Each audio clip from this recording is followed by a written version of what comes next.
샬롬 말씀 읽어주는 김기용 목사입니다. 오늘도 기대하는 마음과 사모하는 마음을 가지고 하나님의 말씀 함께 읽겠습니다. 창세기 42장 1절부터 17절까지의 말씀입니다.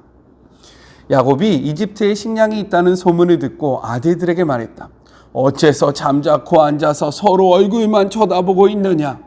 이집트에 식량이 있다고 하니 그리로 내려가서 식량을 좀 사오너라. 그래야 우리가 굶어 죽지 않고 살지 않겠느냐?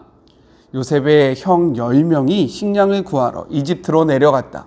야곱은 요셉의 아우 베냐민을 그들과 함께 보내지 않았다. 그에게 무슨 일이 일어날까 봐 두려웠기 때문이다. 가나안 땅에도 기근이 심하게 들었으므로 이스라엘의 아들들은 식량을 사러 가는 다른 사람들과 함께 이집트로 갔다. 그때 요셉은 이집트 온 땅을 다스리고 있었다. 그는 온 백성에게 식량을 나눠주는 일을 책임지고 있었다. 요셉의 형들이 도착하여 그에게 절하며 경의를 표했다. 요셉은 곧바로 그들을 알아보았으나 마치 모르는 사람을 대하듯 엄하게 말했다. 요셉이 물었다. 너희는 어디에서 왔느냐? 그들이 대답했다. 가나안에서 왔습니다. 저희는 식량을 사려고 왔습니다. 요셉은 그들을 알아보았으나 그들은 그를 알아보지 못했다. 요셉은 그들에 관해 꾸었던 꿈을 떠올리며 말했다. 너희는 정탐꾼들이다. 너희는 우리의 약점을 살피러 온 것이다. 그들이 말했다. 아닙니다, 주인님. 저희는 식량을 사러 왔을 뿐입니다. 저희는 모두 한 남자의 아들들입니다. 저희는 정직한 사람들입니다. 정탐이라니 당치도 않습니다. 요셉이 말했다. 아니다. 너희는 정탐꾼들이다. 너희는 우리의 약점을 찾으러 온 게 틀림없다. 그들이 말했다. 저희 형제는 모두 12이며 가나안 땅에 사는 한 아버지의 아들들입니다. 막내는 아버지와 함께 있고 하나는 없어졌습니다. 그러나 요셉이 말했다. 내가 말한 대로 너희는 정탐꾼들이다. 내가 너희를 시험해 보겠다. 바로의 살아계심을 두고 맹세하건대 너희 아우를 이곳으로 데려오기 전에는 너희가 이곳을 떠나지 못할 것이다. 너희 가운데 한 사람이 가서 너희 아우를 데려오고 나머지는 이곳 감옥에 남아 있거라. 너희 말이 사실인지 아닌지 확인해 봐야겠다. 바로의 살아계심을 두고 말하건대 너희는 정탐꾼인 게 틀림없다. 그러고 나서 요셉은 그들을 감옥에 집어넣고 사흘을 지내게 했다. 이것은 하나님의 말씀입니다. 오늘 본문은요, 내용상 세 부분으로 나눠서 생각해 볼 수 있습니다. 첫째로 1절부터 5절 애굽으로 내려가는 요셉의 형제들의 이야기를 담고 있어요. 1절의 말씀을 같이 한번 읽어볼까요? 메시지 성경입니다. 야곱이 이집트에 식량이 있다는 소문을 듣고 아들들에게 말했다. 어째서 잠자코 앉아서 서로 얼굴만 쳐다보고 있느냐? 지금 이의 가정에 문제가 생겼는데요. 이의 아들들이 이 문제를 해결할 의지가 없었다는 것입니다. 서로 얼굴만 보면서요, 그냥 멀뚱멀뚱 있었다는 거예요. 왜 그랬을까요? 3절과 4절을 보면 이렇게 되어 있어요. 요셉의 형 10명이 식량을 구하러 이집트로 내려갔다. 야곱은 요셉의 아우 베냐민을 그들과 함께 보내지 않았다. 그에게 무슨 일이 일어날까 봐 두려웠기 때문이다. 또요, 여기서 보면요, 이 기록을 보면요, 아직 이의 가정 속에 야곱의 가정 속에요, 편애와 차별이 존재하였음을 알 수 있어요. 그의 형들은요, 양식을 구하러 애굽으로 가고 있는데 베냐민은 가지 않고 그 아버지 옆에 있었다라고 기록이 되어 있기 때문입니다. 그런데 이 이유가 무엇입니까? 4절 후반절에 보면요, 무슨 일이 일어날까 봐 두려웠기 때문이다라고 기록하고 있어요. 이 표현은 무엇이냐면 야곱이요, 요셉을 잃어버린 그 사건으로 말미암아 충격을 받고요, 이것이 가슴에 남아져 있어서요, 더욱더 베냐민을 차별하고 편애했다라는 거예요. 이 원인이요, 바로 요셉의 상실으로 말미암아 나타났는데 왜 요셉을 잃어버렸습니까? 형들이 이 요셉을 팔아버렸기 때문인 거잖아요. 그리고 아버지에게 이 요셉이 죽었다라고 이야기했기 때문이 아닙니까? 즉 죄의 결과가 이의 가정 속에 남아 있어서요, 끊임없이 이의 가정을 괴롭히고 있었음을 보여주고 있는 거예요. 이러한 차별과 그리고 이러한 편애 때문에요, 형들은요 또 상실감을 갖게 된 거죠. 우리는 열심히 할 필요 없어. 어차피 아빠는 베냐민만 좋아하는데 아빠가 알아서 하겠지. 그러니까요, 가정 속에 문제가 있었음에도 불구하고요, 형들이 아무것도 안 하고요, 그냥 얼굴만 말똥말똥 보면서 누가 하겠지라는 생각을 하게 된 거예요. 그 죄의 결과가 이의 가정에 남아있으니까요, 이의 가정이 계속해서 어려움이 있었다는 것을 성경의 기록을 통해서 나타내고 있다는 거죠. 이를 통해서 우리는 무엇을 생각해 봐야 하냐면요, 죄는요 반드시 그 결과를 삶에 남긴다라는 거예요. 그렇게 오늘 하루 하나님 앞에서 우리의 삶 속에 있는 죄악들을 끊으시고요, 멀리 하시기 주님의 이름으로 권면합니다. 자, 5절의 말씀을 볼까요? 이스라엘의 아들들이 양식 사러 간 자 중에 있으니 가나안 땅에 기근이 있음이라 라고 기록하고 있어요. 여기서 생각해 볼 것들이 있습니다. 무엇이냐면 이스라엘의 아들들이라는 표현인 거예요. 이스라엘은 압복강가에서 하나님의 사자가 야곱에게 붙여준 이름이었어요. 그리고요, 베델에서 하나님은 야곱을 이스라엘이라고 부르시면서 가나안 땅을 주실 것과 그에게 많은 국민이 나올 것을 약속하였습니다. 그렇기 때문에요, 3절에 보면 똑같은 표현인데 요셉의 형 10명이라고 기록되어 있고 5절에 보면요, 이스라엘의 아들들이라고 이 표현이 바뀌었다라는 거예요. 이것은 무엇을 나타내냐? 애굽으로 양식을 구하러 가는 것이 하나님의 계획 아래에 있었고요, 그리고 또 야곱에게 행하셨던 그 과거의 언약이 이루어지는 하나의 과정이라는 것을 보여주고 있다는 거예요. 왜 이것이 그러한지 또 이 다음 표현을 보면 더욱더 분명하게 알 수 있는데, 자, 5절 후반절에는요, 가나안 땅에 기근이 있었다라고 기록되어 있어요. 이것은 또 무엇을 나타내고 있느냐? 야곱의 가족을 아브라함의 언약에 따라 타국에 머물게 하겠다는 하나님의 그 의지가 담겨져 있는 거예요. 왜요? 우리 말씀을 같이 한번 찾아볼까요? 창세기 15장 13절부터 14절입니다. 여호와께서 아브라함에게 이르시되 너는 반드시 알라. 내 자손이 이방에서 객이 되어 그들을 섬기겠고 그들은 400년 동안 내 자손을 괴롭히니 그들이 섬기는 나라에 내가 진멸할지며 그 후에 내 자손이 큰 재물을 이끌고 나오리라 라고 약속하셨다라는 거예요. 즉 하나님의 언약의 근거에서 이러한 기근이 찾아왔고요, 하나님의 이러한 계획 아래 이스라엘의 아들들이 양식을 구하러 애굽으로 가고 있다라고 분명하게 말씀하고 있는 거예요. 이것을 통해서 우리가 무엇을 생각해 볼 수 있습니까? 하나님은요, 하나님께서 하신 말씀을 반드시 이루신다라는 거예요. 그렇기에 오늘 우리는요, 하나님의 말씀을 믿고 이 약속을 이루실 하나님을 바라보면서 우리의 삶 속에서 하나님을 의지하는 삶을 살아가야 한다라는 거죠. 아셨죠? 하나님은 약속을 반드시 이루시는 분이십니다. 자, 두 번째 단락을 볼까요? 6절부터 8절이에요. 요셉과 형들의 만남을 기록하고 있습니다. 6절 후반절을 개역개정의 말씀으로 볼게요.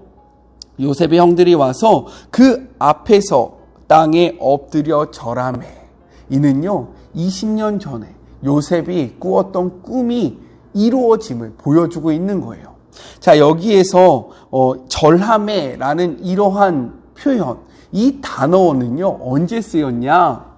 37장에 요셉이 자신의 꿈을 이야기했을 때 곡식단들이 내 곡식단에 절했다라고 했던 그 절하매와 이 절하매가 동일한 단어로 쓰여졌다라는 거예요. 이것이 무엇을 나타내고 있습니까? 하나님께서요, 이 꿈을 이루어 주셨다는 것을 분명하게 드러내주고 있는 표현인 거예요. 이러한 거는요, 그냥 우연히 일어난 것이 아니라 37장에서 꾸었던 그 꿈이 지금 이 42장에서 이루어졌음을 보여주고 있는 표현입니다. 이러한 상황 속에서요, 요셉은 단번에 형들을 알아봤어요.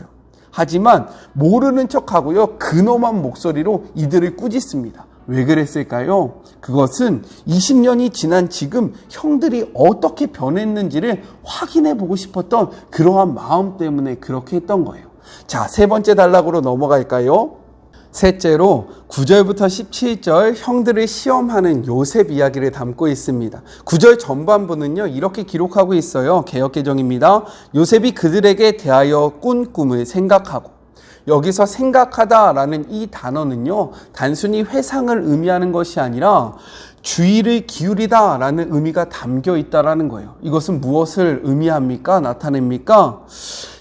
즉 이 꿈이 생각났다라는 것은요, 그것을 생각했다는 것은 요셉이 형들을 보았기 때문에 옛날에 잊고 있었던 이 꿈이 팍 기억난 것이 아니라 요셉은 이 꿈을 꾸고 나서요, 계속해서 이 꿈을 가슴속에 품고 있었음을 드러내주고 있는 그러한 표현이라는 거예요.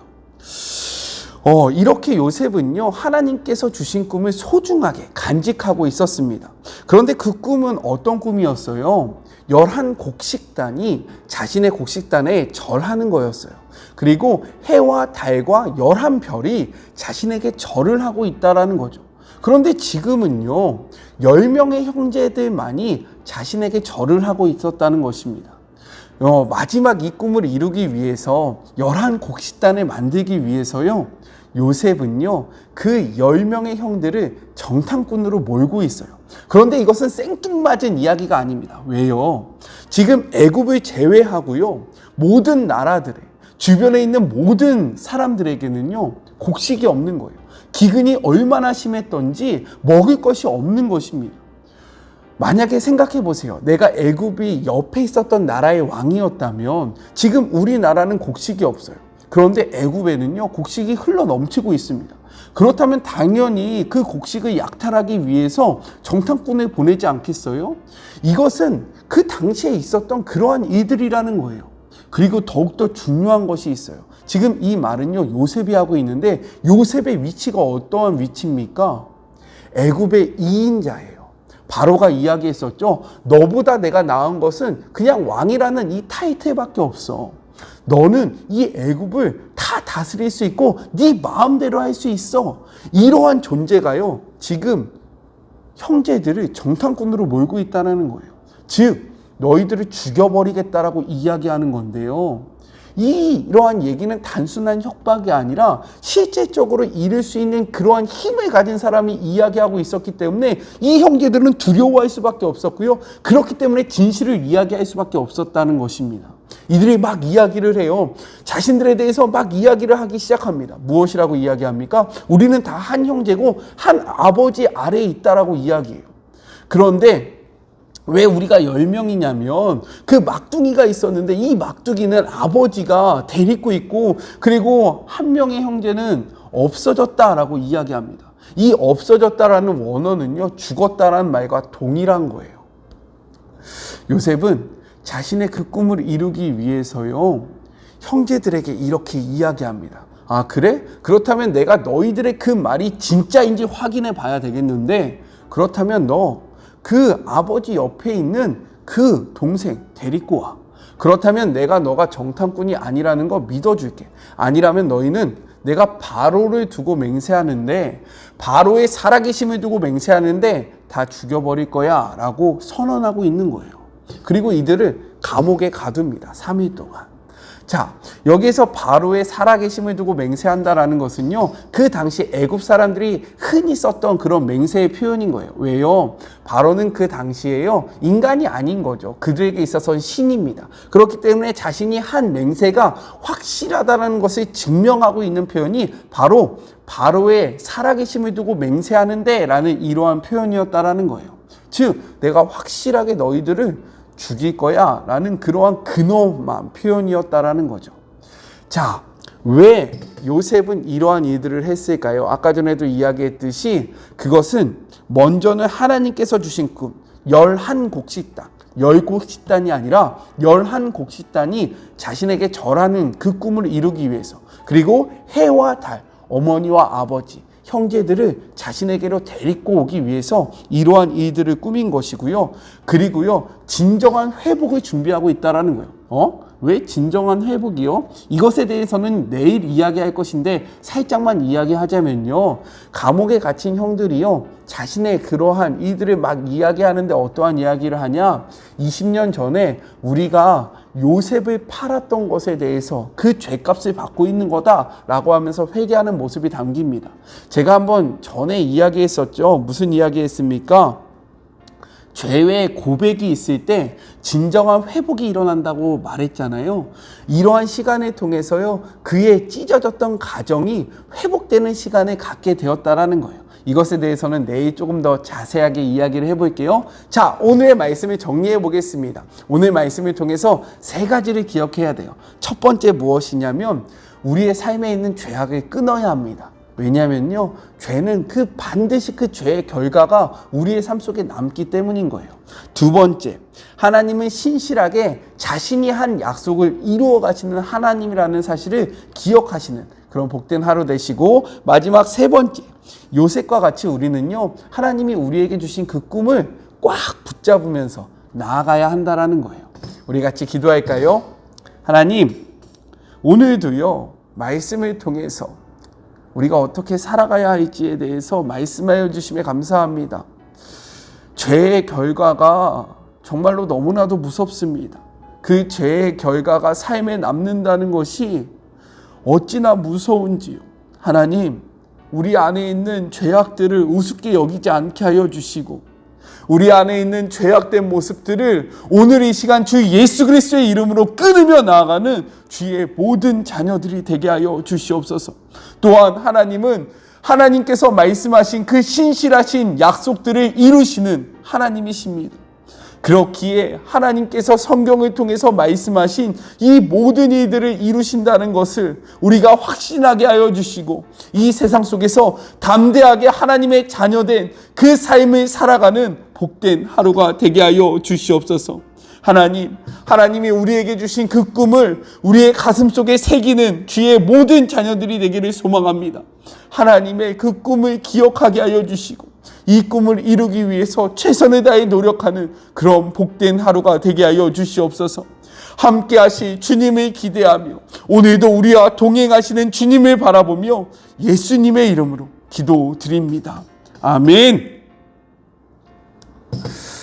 오늘도 하나님의 말씀과 동행하시는 그런 복된 하루 되세요. 저는 또 내일 만나도록 하겠습니다. 사랑하고 주님의 이름으로 축복합니다. 오늘 하루도 힘내세요. 우리 내일 만나요. 안녕.